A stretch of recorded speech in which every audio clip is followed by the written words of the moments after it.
Thanks, Ken. Good evening, and thank you all for coming tonight. It really is great to see everyone.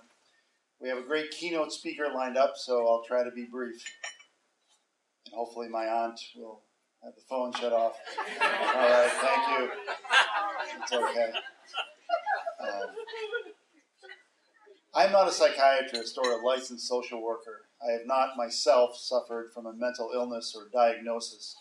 That said, what can I add to this evening of education and awareness? What I'd like to talk about is resilience, personal resilience, and how that interrelates to mental health, the mental health of all of us.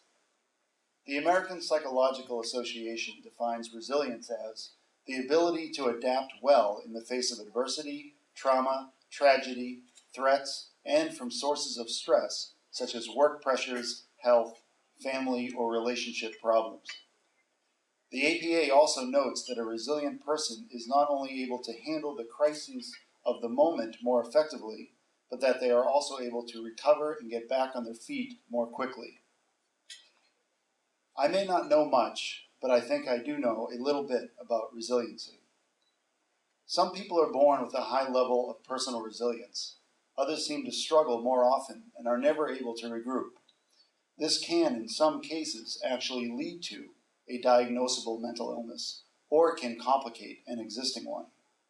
But regardless of genetics, it is a fact that anyone can create and increase personal resilience by actively engaging in certain activities, attitudes, and thoughts. These can increase your stress tolerance threshold. I'd like to share a handful of those as suggested by the APA and also by Joyce Thomas, the Director of Counseling and Advising at Ozarks Technical College. Make connections and cultivate good personal relationships. Avoid seeing a crisis as an insurmountable problem. Most crises are not permanent and may not turn out as bad as you might think. Accept that change is a part of living. Look for opportunities of self-discovery.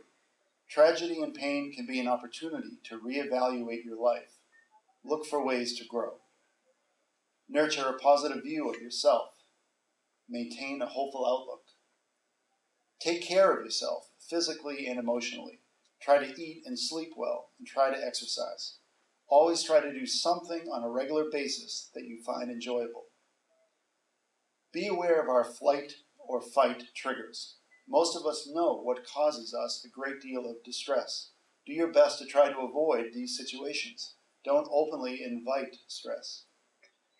Have a sense of humor. In some severe cases, as Danielle and I and David Wellstone can attest, there is nothing humorous to derive out of our prior circumstances.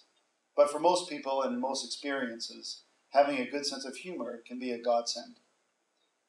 Know how to relax, be able to relax, and be comfortable in doing so when it is needed.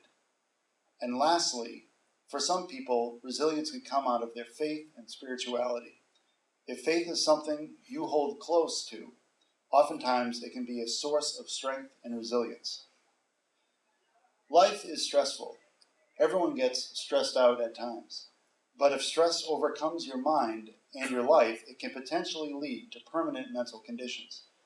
Thus, it is important to actively work to avoid and or overcome distress.